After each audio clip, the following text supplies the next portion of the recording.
How I got into the field is kind of what I call a tech hat. Yes, I did get my mechatronics degree from a tech school.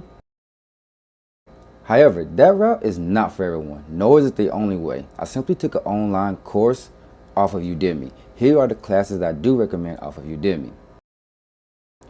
These two classes were the gateway into learning PLC programming. Alongside of these two classes, I went down the rabbit hole of learning more about PLC programming from watching YouTube videos, primarily about PLC programming. Here are a few examples of some PLC programming videos on YouTube that you can search for. Now, to really get hands-on experience, I used a software called Factory.io, which you can find a link in my bio. I was able to take the knowledge I was gaining from the different trainings and implement them into Factory.io as if I was creating real scenarios.